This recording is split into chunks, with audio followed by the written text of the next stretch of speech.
Hello everyone, હું છું Kirti. Welcome to my YouTube channel. ધોરણ 5ના ગણિતમાં 11મો એકમ છે ક્ષેત્રફળ અને પરિમિતિ. તો ક્ષેત્રફળને આપણે અલગ અલગ રીતે માપતા હોઈએ છીએ, ચોરસ સેન્ટીમીટરમાં, ચોરસ મીટરમાં અને ચોરસ કિલોમીટરમાં. તો તેનો વધારે આગળ આપણે મહાવરો શીખીશું આજે. હવે અહીં મહાવરો આપેલો છે. નીચેનું કોષ્ટક જુઓ. જો તમારે દરેક વસ્તુનું ક્ષેત્રફળ લખવું હોય તો તમે કયો સ્તંભ પસંદ કરશો, જેમાં સાચાની નિશાની કરો. હવે દરેક વસ્તુ માટે અલગ અલગ માપ આપણે લખવાના હોય છે. કે નાની વસ્તુ હોય તો તેને આપણે સેન્ટીમીટરમાં માપતા હોઈએ છીએ, મોટી વસ્તુ હોય તો મીટરમાં, અને સૌથી વધારે મોટી વસ્તુ હોય તો તેને આપણે કિલોમીટરમાં માપતા હોઈએ છીએ. તો અહીં કેટલીક વસ્તુઓ આપેલી છે. હાથ રૂમાલ છે, તો હાથ રૂમાલને આપણે ચોરસ સેન્ટીમીટરમાં આપણે તેનું માપ શોધીએ છીએ, એટલે કે ચોરસ સેન્ટીમીટરમાં તેનું આપણે ક્ષેત્રફળ શોધીએ છીએ. સાડી હોય તો ચોરસ મીટર આવશે. તમારા પુસ્તકનું પાનું હોય તો આપણે તેને ચોરસ સેન્ટીમીટરમાં માપવાનું હોય છે. શાળાની જમીન હોય તો એ વધારે હોય છે, તો આપણે તેને મીટરમાં માપીએ છીએ, એટલે કે ચોરસ મીટરમાં. શહેરની કુલ જમીન, આખા શહેરની જો આપણે જમીન માપવી હોય તો આપણે તેને ચોરસ કિલોમીટરમાં માપીએ છીએ. વર્ગખંડનો દરવાજો છે તમારો, તો વર્ગખંડનો દરવાજો આપણે મીટરમાં માપીએ છીએ. આ પ્રમાણે તમે તમારા પુસ્તકમાં પણ લખી શકો છો. ખુરશીની બેઠક, એટલે કે ખુરશી છે એ કેટલા ચોરસ સેન્ટીમીટર અથવા તો ચોરસ મીટરની છે તે જો માપવું હોય તો આપણે તેને ચોરસ સેન્ટીમીટરમાં માપી શકીએ છીએ. બ્લેકબોર્ડ છે તે ચોરસ મીટરમાં, ભારતીય ધ્વજ છે એ ચોરસ સેન્ટીમીટરમાં, અને જમીન કે જેના પર નદી વહેતી હોય એવી જમીનને માપવા માટે આપણે ચોરસ કિલોમીટર એવું લખીએ. હવે પાના નંબર 154 પર મહાવરો આપેલો છે બીજો, તે શીખીએ. કે 9 ચોરસ સેન્ટીમીટરનો એક ચોરસ બનાવો, તેના પર એ લખો. પહેલા ચોરસની બાજુના માપ કરતાં બમણું માપ હોય તેવો બીજો ચોરસ બનાવો, તેના પર બી લખો. તો સૌથી પહેલા તમારે અહીં 9 ચોરસ સેન્ટીમીટરનો એક ચોરસ બનાવવાનો છે. તો 9 ચોરસ સેન્ટીમીટર એનો અર્થ એ થયો કે આપણે 3 ખાનાનો ચોરસ બનાવી લઈશું, તો આ 9 ચોરસ સેન્ટીમીટરનો એક ચોરસ બની જશે. ત્યારબાદ કીધું છે તેનાથી બમણા માપનો, એટલે કે 3 સેન્ટીમીટર છે તો હવે 3ના આપણે 6 સેન્ટીમીટરનો ચોરસ બનાવવો પડશે. તો 6 દરેક બાજુ 6 આવે એ રીતના આપણે ચોરસ બનાવવાનો છે. 3 ચોરસ સેન્ટીમીટરનો ત્રિકોણ બનાવેલો છે, અને બીજો છે એ આપણે 6 ચોરસ સેન્ટીમીટરનો ત્રિકોણ બનાવેલો છે. તેના પરથી કેટલાક આપણે પ્રશ્નના જવાબ અહીં આપવાના છે, તો એ આપણે હવે જોઈશું. એક ચોરસ એ છે તેની પરિમિતિ કેટલી છે? જો આ ત્રિકોણ તમે તમારી નોટમાં બનાવેલો હશે તો તેના પરથી તમે કહી શકશો કે એ ચોરસ છે તેની પરિમિતિ કેટલા સેન્ટીમીટર છે. તો દરેક તરફ 3 સેન્ટીમીટર આવે છે, તો આ બધાનો આપણે સરવાળો કરીશું તો 12 સેન્ટીમીટર થાય છે. પરિમિતિ શોધવા માટે આપણે 3 ચોક 12 એ રીતના પણ આપણે કહી શકીએ, એટલે કે ચોરસ છે તો 3 ચોક 12 સેન્ટીમીટર તેની પરિમિતિ થાય છે. ચોરસ બીની બાજુનું માપ ખાલી જગ્યા સેન્ટીમીટર છે. ચોરસ બી જે આપણે દોર્યો છે તે કેટલી બાજુ છે તેમાં, તો તેમાં 6 આપણે સેન્ટીમીટરના ખાના બનાવેલા છે, તો તેનું બાજુનું માપ આવશે 6 સેન્ટીમીટર. ત્યાર પછી આપણે જોઈએ તો ચોરસ બીનું ક્ષેત્રફળ કેટલા ચોરસ સેન્ટીમીટર થશે. ચોરસ બીનું ક્ષેત્રફળ કેટલું થશે, તો ક્ષેત્રફળ શોધવા માટે બંને લંબાઈ અને પહોળાઈનો આપણે ગુણાકાર કરીશું તો 36 સેન્ટીમીટર આવશે.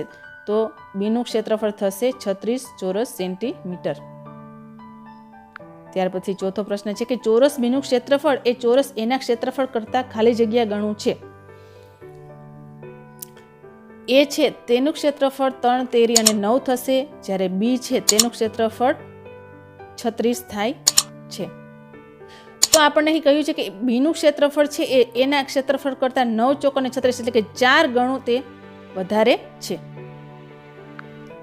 ચોરસ બીની પરિમિતિ ખાલી જગ્યા સેન્ટીમીટર છે. ચોરસ જે આપણે બી બનાવેલો છે તે દરેક બાજુ 6 સેન્ટીમીટર છે, તો 6 ચોક અને 24, તો ચોરસ બીની પરિમિતિ છે એ 24 સેન્ટીમીટર થશે.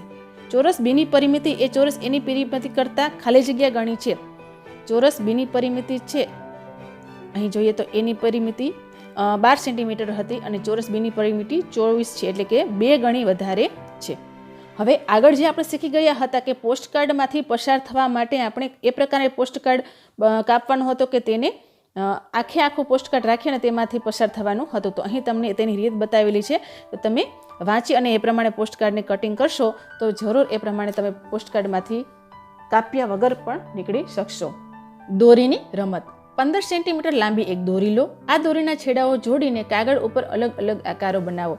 હવે અહીં તમારી પાસે જે કોઈ પણ ઘરમાં દોરી કે હોય તેનો ઉપયોગ કરવાનો છે. પહેલાં તો તમારે ફૂટપટ્ટી પર રાખી અને 15 સેન્ટીમીટર જેટલી કાપવાની છે. 15 સેન્ટીમીટર જેટલી તમે કાપી લો. ત્યારબાદ તેને આ પ્રમાણે અહીં ચોરસ જે આપેલા છે તેના પર ગોઠવો અને આ આકૃતિને નામ આપો A. ત્યારબાદ એ જ 15 સેન્ટીમીટરની દોરીને ફરીથી બીજા આકાર સાથે રાખો અને તેને નામ આપો B. તો અહીં હવે શું કરવાનું છે તમારે, તો તેના આધારે તમારે કેટલાક પ્રશ્નોના જવાબ આપવાના છે કે જે નીચેના ભાગમાં આપેલા છે.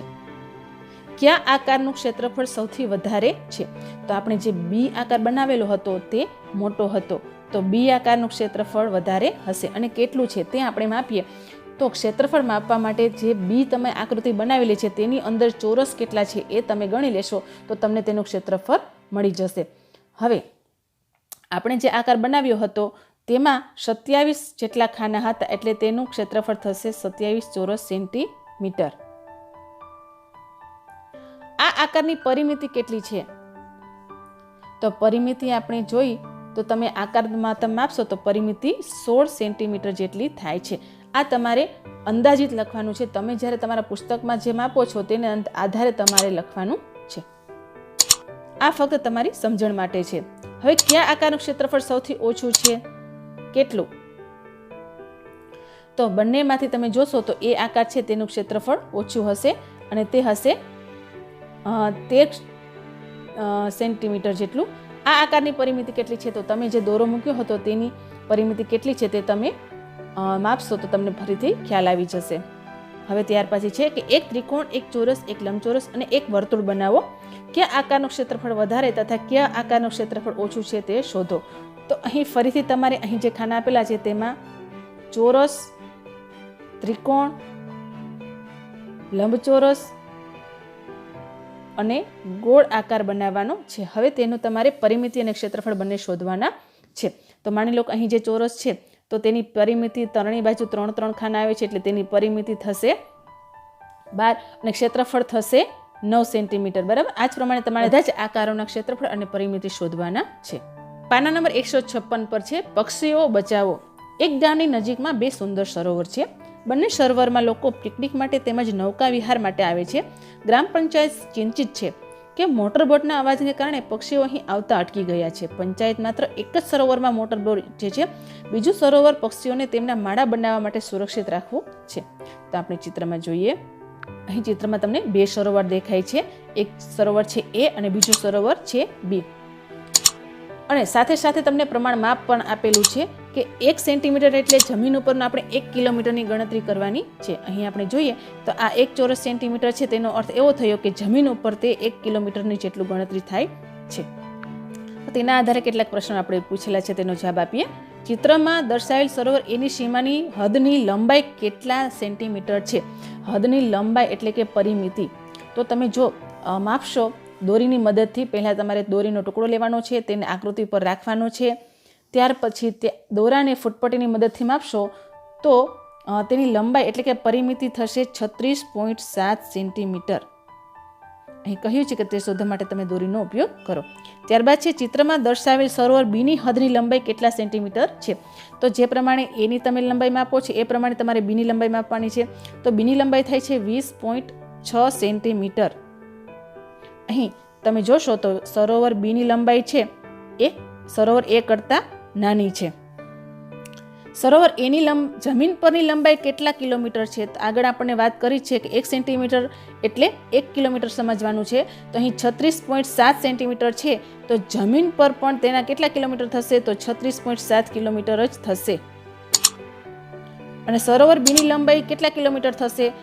તો સેન્ટીમીટર 20.6 છે, તો જમીન પર પણ લંબાઈ તેની 20.6 કિલોમીટર થશે. ઈ પ્રશ્ન છે. જે સરોવરની હદ વધારે હશે તે વધુ પક્ષીઓને તેમના ઈંડા મૂકવા માટે મદદ કરશે. આથી કયા સરોવરને પક્ષીઓ માટે સુરક્ષિત રાખીશું? તો અહીં આપણે જોયું હતું કે સરોવર A છે એ એની વધારે પરિમિતિ છે એટલે કે લંબાઈ વધારે છે તો આપણે સરોવર એ છે તેને પક્ષીઓ માટે રાખીશું. અને ક્યાં સરોવરનો મોટર બોટ માટે ઉપયોગ કરીશું? તો સરોવર બી, તેનો આપણે મોટર બોટ માટે ઉપયોગ કરીશું. ચિત્રમાં દર્શાવેલ સરોવર બીનું ક્ષેત્રફળ ચોરસ સેન્ટીમીટરમાં શોધો. તેનું જમીન પરનું ક્ષેત્રફળ કેટલા ચોરસ કિલોમીટર થશે? તો તેના માટે આપણે ચિત્ર બી છે તે જોઈએ.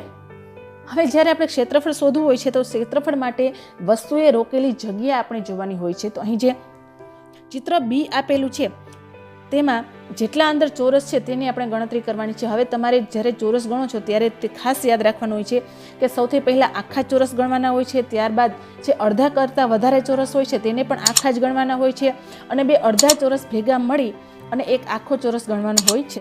સૌથી પહેલાં આપણે અહીં જે ક્ષેત્રફળ શોધવા માટે 9 ખાના આખા છે તેના પ્રમાણે ચોરસથી બતાવી દઈએ. એટલે આપણી પાસે અહીં 1, 2, 3, 4, 5, 6, 7, 8 અને 9, તો 9 ચોરસ સેન્ટીમીટર થઈ જાય છે. ત્યારબાદ આપણે જે આસપાસના ચોરસ છે તેને ગણીશું, જે અડધા છે તેને પણ આપણે આખા ગણીશું, જે અડધા કરતાં વધારે છે તે પણ. તો 1, 2, 3, 4, 5, 6, 7, 8, 9, 10, 11, 12, 13 અને 14, અને અહીં આ જે આપેલો છે તે 15, જે અડધા કરતાં વધારે છે તો 9 અને બીજા થશે 15.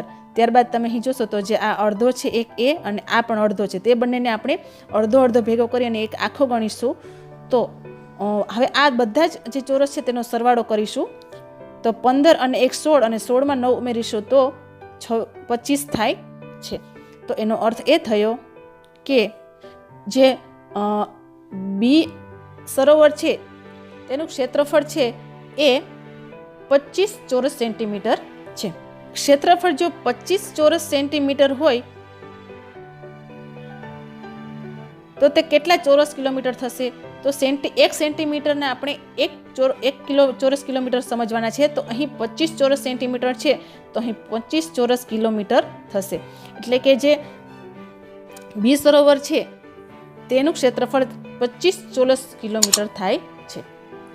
તો અહીં આશા રાખું છું કે તમને કિલોમીટર અને મીટરમાં સમજાઈ ગયું હશે. સાથે સાથે સરોવરનું ક્ષેત્રફળ કઈ રીતના માપવું તેના વિશે પણ સમજ પડી ગઈ હશે. ફરીથી મળીશું નવા વિડીયો સાથે. પણ હા, એ પહેલાં જો તમને મારો આ વિડીયો ગમ્યો હોય તો તેને જરૂરથી લાઇક, શેર અને સબસ્ક્રાઈબ કરજો. આવજો, ટેક કેર.